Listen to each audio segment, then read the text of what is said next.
Welcome to the Howell Business Beat. I'm Janelle Best, and we are here today to delve deep into the dynamic world of entrepreneurship, innovation, workforce, talent, economic development, and much more, bringing you the latest insights and strategies to thrive in today's competitive business landscape.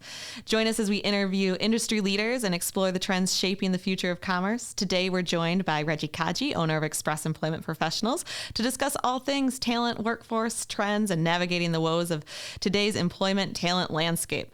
And I'm joined also by my co-host, Diane Samples. Hi, Diane. Thanks for being here today. Oh, I'm happy to be here always and looking forward to it. This is going to be a great conversation. I couldn't agree more. And welcome, Reggie. Thank you for being here. Yeah, thank you for having me. I'm excited to be on.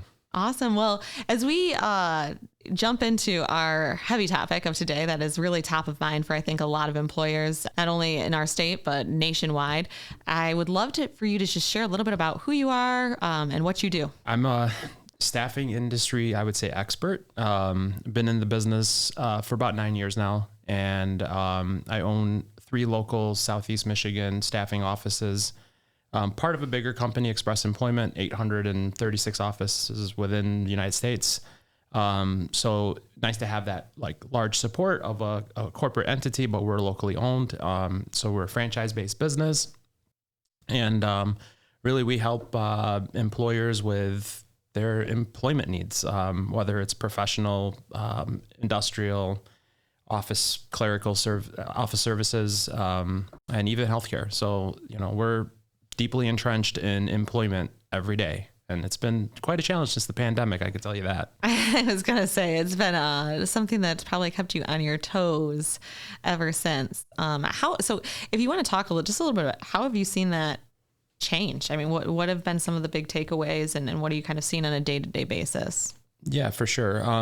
So a lot of what we've seen is it's definitely an employees market compared to the past where, employers had the cream of the crop and they could pick pretty much anyone they want for positions that they have open.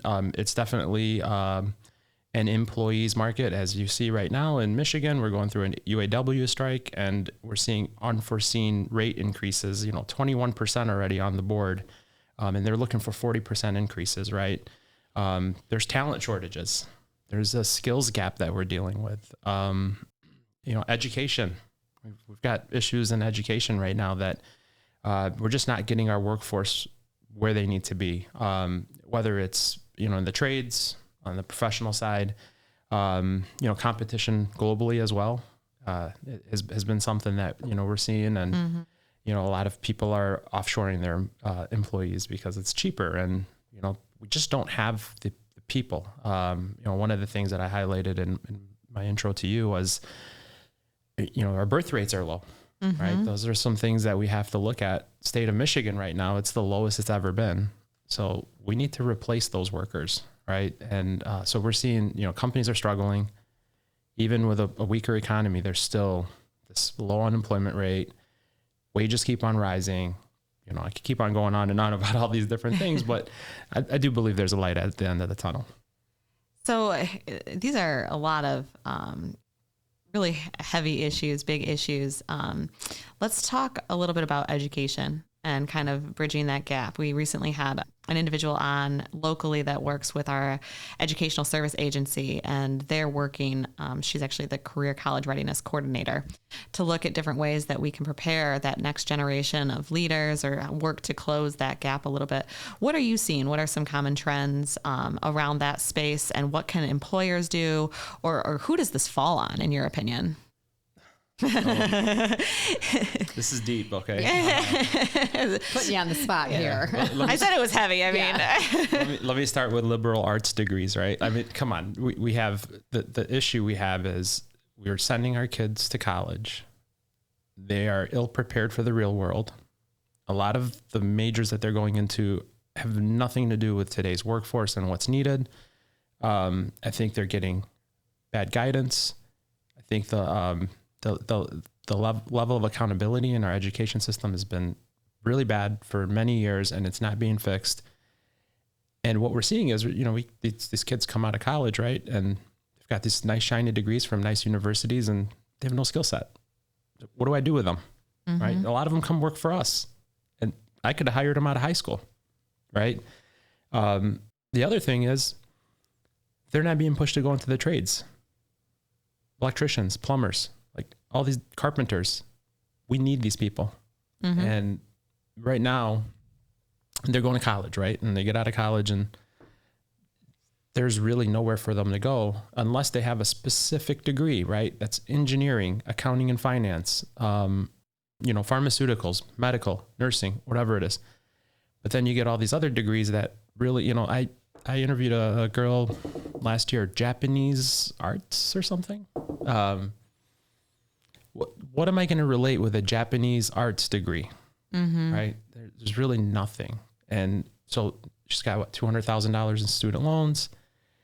And now she's looking for a job, and she's going to make $40,000, $50,000 a year out of college. You'll never pay those loans off and start a family and so on and so forth. So I think that's part of the problem, right? Is the guidance that we're giving kids these days is not what the real world needs. That was going to be my question is, and you, not to pick on her specific degree, but where do you come up with that? I mean, at what point do you come out of high school and go, I'm going to get a degree in Japanese, culture? How does that come about? And what do you expect to do with that? Like, what are they being told they can take that degree and do? Apply it to a practical employment?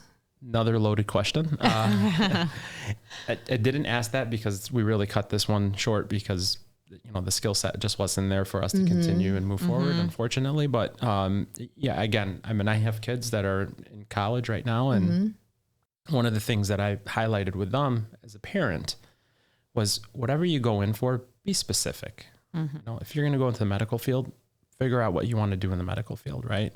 If you're going to go into health and nutrition, figure out what you want to do. And it's never, there's no secret sauce, right? You're going to change. You may not like it, whatever. Personally, like business administration degrees, they're great. But what are they teaching them, right? What are they teaching them that I can't teach them at a local level, right? If they just hung out with me for a year or two and I could teach them business administration, on the job training, right? So are you seeing more of employers interested and willing to take that approach? Oh, yes. Okay. So, between internships, apprenticeship programs, so on and so forth, employers want employees to come learn on the job. Where else are you going to learn a skill or, about what the company needs better than right there on the spot, right?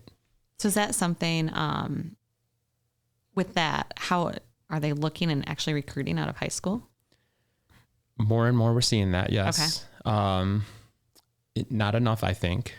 I think partially if we could get the business world involved with our public education and, really guide some of these high school students, that would be very beneficial. But I don't see it happening enough. I think it's guarded. Well, I think there's a challenge because it's a holistic approach. In my opinion, you have to look at everything. Like as far as the home family unit is a prong of that. The education system is a prong. The business sector, there's a prong there, but everybody has to have a stake and everybody does have a stake in it. But I think it's being intentional and helping to provide that necessary guidance and maximizing all of our resources to come up with a viable solution or at least effort to, and I know it's challenging. Well, yeah, it really does start at home. Right, the nuclear family, so on and so forth, and guidance from the parents and siblings and so on and so forth. But I think our education system, though, can help with that as well. Are kids even being taught how to balance a checkbook anymore? Or I don't know that they were ever taught how to do that.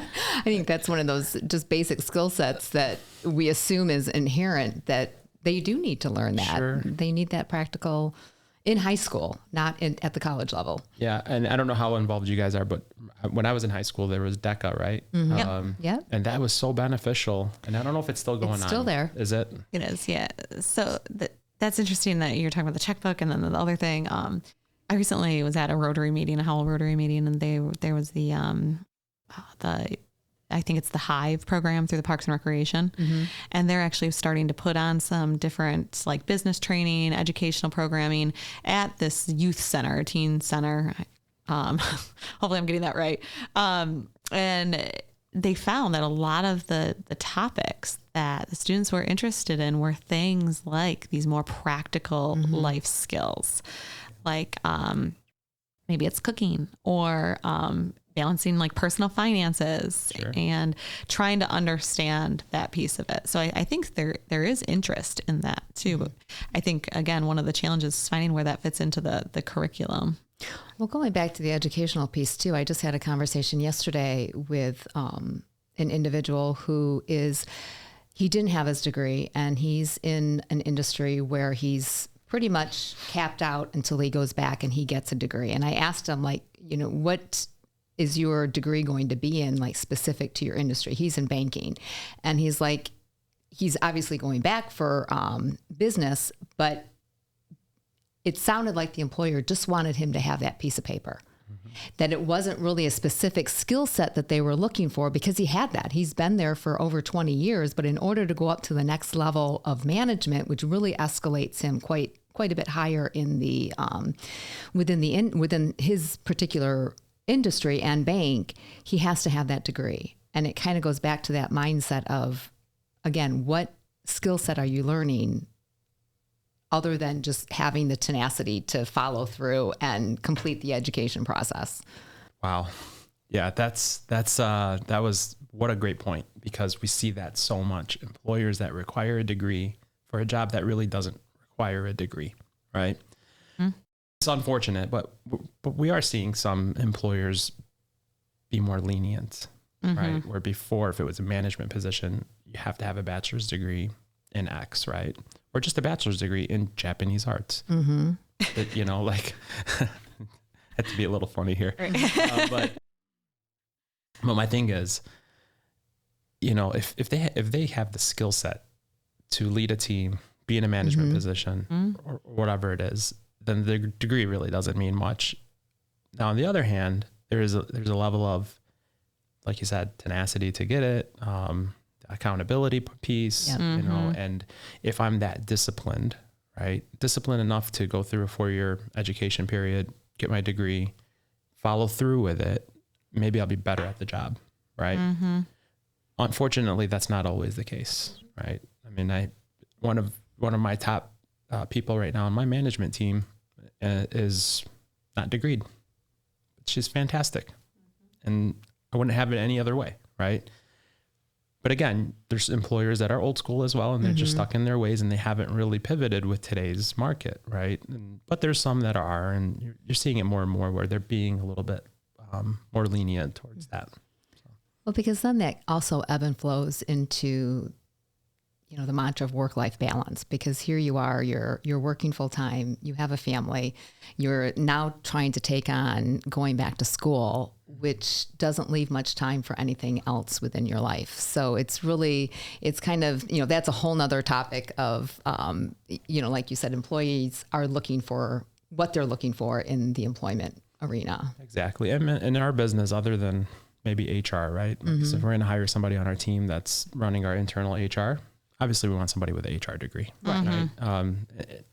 And maybe there's enough work experience that we don't really need that, right? Because they've been in HR for 20 years. I do feel as though employers are, when they are seeking candidates, are looking for, it's been more of the job postings that we see. It's the degree or equivalent experience is what we're seeing. Which is amazing. It is. It is amazing. Yes. Because that experience should not be discounted. Sure. I mean, listen, if I'm having brain surgery, I want a degreed brain surgeon. Right. But, if I'm doing payroll, do I really, need a business administration degree to learn how to do payroll? Right. And I'm not taking anything away from somebody that does payroll, because it's a big job. It is.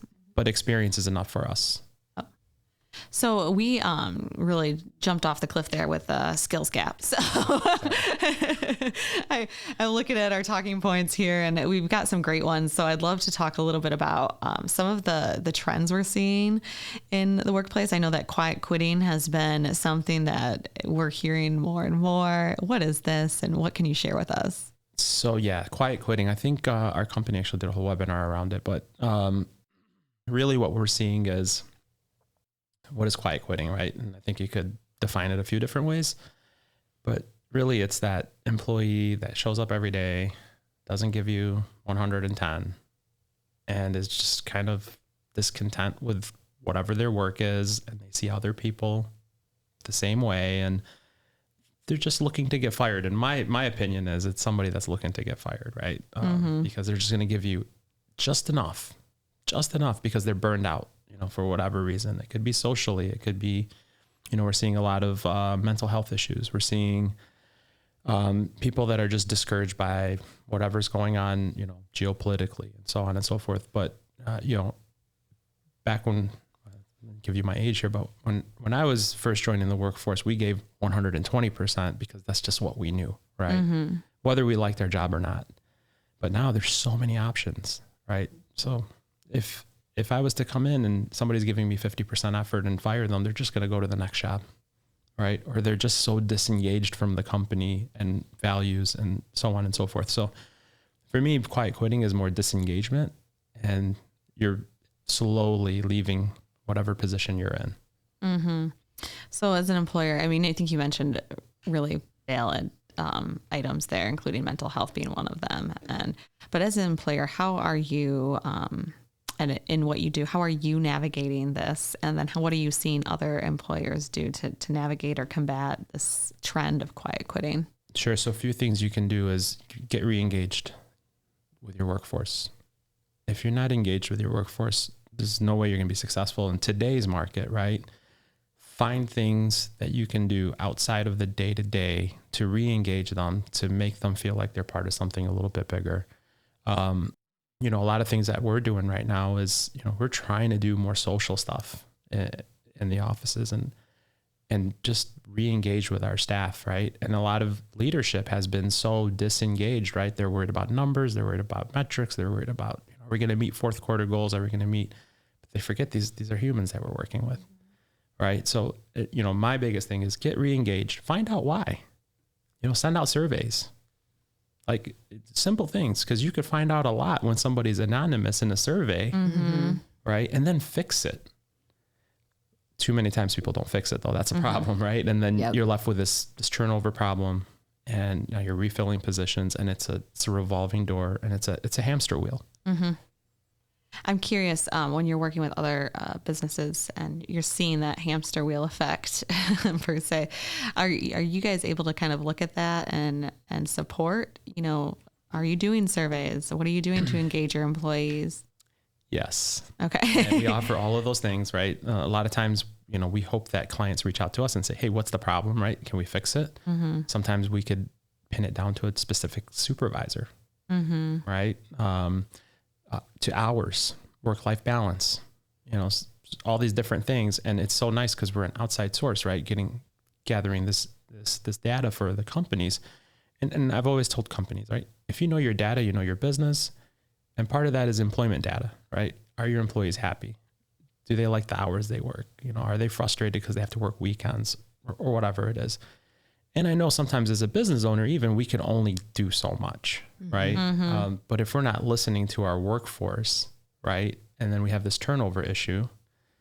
And I'm proud of this, actually. We acquired our Brighton office in 2019, and we have 90% retention since acquisition in 19. And we've added to the team, and it's been amazing. But part of what we do is we're always asking questions. What can we do better? How can we be better? It's not always about money, you guys.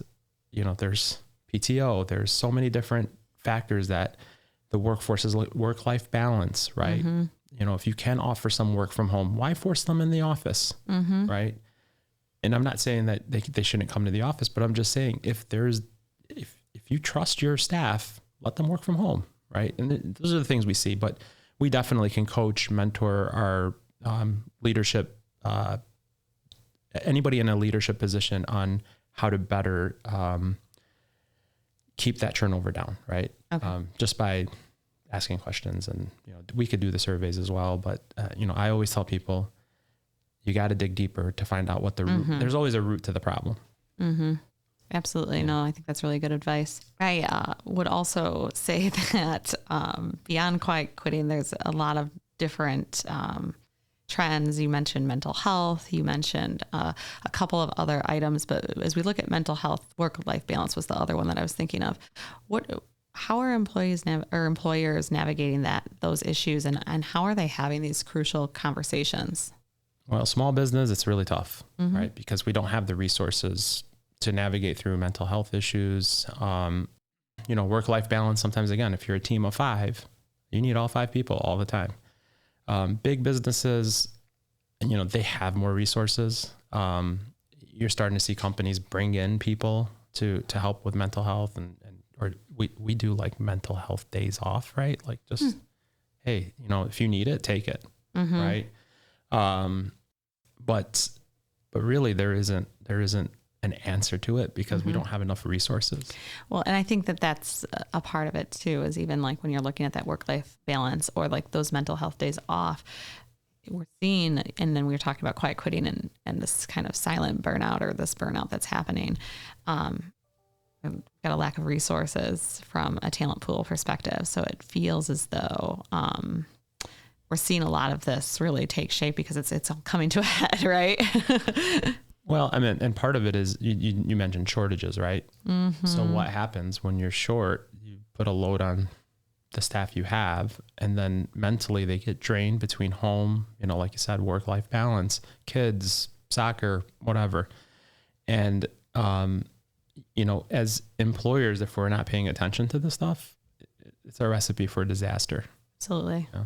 Well, as a small business owner, when you're talking about like the mental health and the giving your employees those options of, hey, if you need that mental health day to take it, or even the PTO just to get your employees to take their PTO, how do you kind of substantiate that to kind of break that stigma so that they feel comfortable and they do know that it's all right? Like, okay, it's not just talk from my employer saying, hey, you can take a mental health day, but then there's those little silent little check marks by your name. Right. Because I think that's the fear of a lot of employees too, is that, it's kind of like, what can employers do to kind of substantiate that it's okay. It's not a check mark against you to take advantage of these things. That's a big question. I'll jump in with a little piece of advice that I received. Loaded questions. And one of the things that somebody said to me that really resonated was, as an employer, your employees they're not replaceable. They bring specific attributes. So I think having that conversation to provide a little bit of reassurance and trust in that relationship. Yes, at the end of the day, we can fill your position, but you are still not replaceable. You bring specific qualities and attributes to this position that somebody else probably isn't going to bring. I think that's fair. I think it's a fair piece of advice and an opportunity to really have a real conversation with somebody. Because at the end of the day, there's no copy of me out there. And if you replace my role with somebody else, they're going to bring in different things. It doesn't mean that they're going to have a different skill set. That doesn't mean they can't do the job. Right. But that person. There isn't a Janelle version, like an AI version. I wish there was, honestly. Just be my stand-in.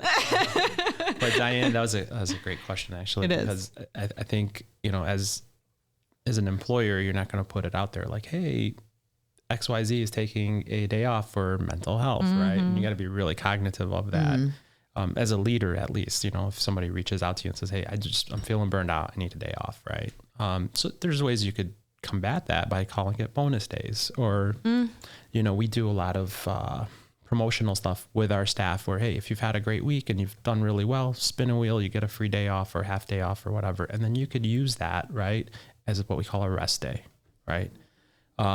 So it's sensitive. It's a sensitive topic because I meant, as strong as I look up here and I've got 35 employees and all this stuff going on, there's days that I need a day off. Right. And I just need to unwind. No. Yes. That and a 45-day-old at home. I was going to say, where do you go to unwind? Vegas. Vegas, that's right. I knew I was going to work it in there. Vegas. I like that. Vegas. Vegas is the place to unwind. Well, I mean, in one of our offices, we sent our whole team to Cancun last year. We shut down for 4 days, right? So Are you hiring? they earned it, that's for sure. But it's small things like that, right? And I know not everybody can do that, and but it could be something as simple as, hey, we're going to cut out a half day early on a Friday, so because it's 80 degrees for the first time in May, right? So I'm jumping back to this Cancun thing because you really Are you real turning? Yeah. No, we're gonna plan a visit to Hawaii soon. So no.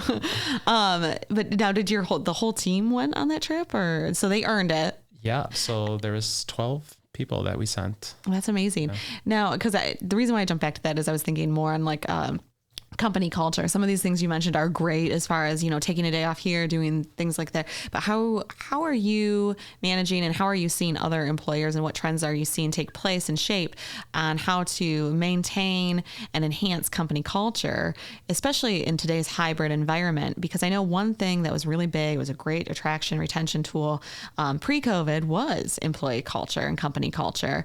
I still think that's important. However, I'm not sure, like with what you said, with employers just kind of being inundated and that with talent and issues that they're looking at numbers and all of these other things, that it's not necessarily top of mind. Maybe it is. I could be wrong. It's number one. Okay. It's still number one, whether you're working hybrid, whether you're in manufacturing, whether you're in an office space, account, whatever you do, it's number one. People stay with companies they want to work for, right? Money's great, but culture is number one. And we're even seeing, like, some of our manufacturing clients, they're doing like luncheons for their staff. They're doing so many different things. Saturday picnics, softball games. I will share. There's a manufacturer. I love that they do this. They do like a Christmas thing, and they do things all throughout the year, but it's actually really funny where they have kind of like the upper like management and things dress up like as elves and stuff for the holidays. And it's great. I love that they do this. Mm-hmm. And then they like will invite employees to bring their families in, and it's just a really good gesture. Mm-hmm. Well, I think now we just need a dunk tank, right? Yes. And you get to throw a ball at me and dunk me in the tank. But no, we definitely, like, internally for our own internal staff, we've done a 360 in the last 5 years, and that's been one of our big focuses, is what's our culture going to look like, mm-hmm. right? And it's not just giving things away and trips, and it's how you treat people. Mm-hmm. I have a big thing. If you walk into one of my offices and you're not greeted, we can't have you, right? Mm-hmm. Like, I greet everybody when I walk in, no matter how bad my day is, or if I have my AirPods in and I'm on a call, I'm going to wave and say hello, mm-hmm. right? Just little things, right? It doesn't have to be. But they make a huge difference. Big difference. So that's something we see, but companies are adapting.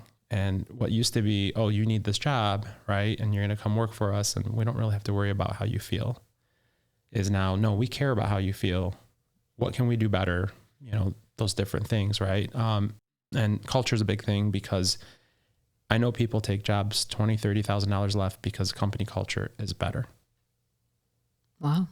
That's huge. Yeah. Especially younger people.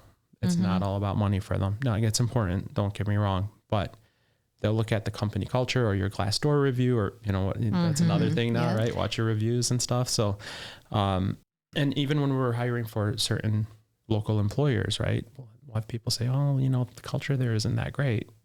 So we'd rather not take a job there.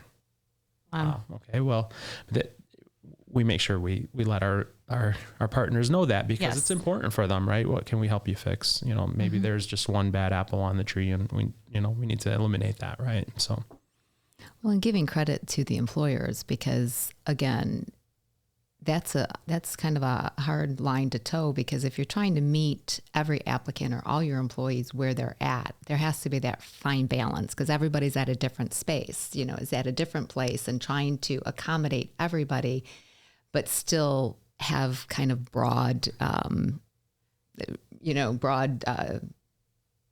bases around that. So I think that's a really fine balancing act for employers. I would agree and disagree, because I think that you're probably going to if that's the case, like you as an employer, you have to set what that company culture and tone looks like. And from the talent that you attract, they should all be in alignment with that as far as, and if they're not, they're probably not the right fit for the position is the way that I would look at it. Mm-hmm. Or the company. Yeah. So I'm going to agree with both of you because I think you both brought up great points. Diane, you're absolutely right. You're not going to accommodate everybody. Mm-hmm. And most of the time, Janelle, that means that person's not the right fit for your team or for your whatever department or division they're going in, right? And I think part of that interview process, part of the onboarding, we didn't even talk about onboarding, right? Like talk about an effect on an employee that just started with your company. How's that first day looking, right? Are they greeted by management? Are they waiting? I mean, I've heard horror stories where they wait 45 minutes just to sign a paper to figure out how to clock in, right? Mm. What kind of impression are you leaving on that new employee day one if you're not onboarding them properly? Just simple things, right? And that's part of your culture, right? Like, how do you onboard people? Like, do you have a goodie bag waiting for them? I think we even send out a list. Like, what do you like? What type of candy do you like? What kind of movies do you like? So before they start, we've kind of got this goodie bag of stuff, right? And that's a great idea. I love that. Yeah. Take them out to lunch that first week. Management, sit them in your car, go, talk about life, right?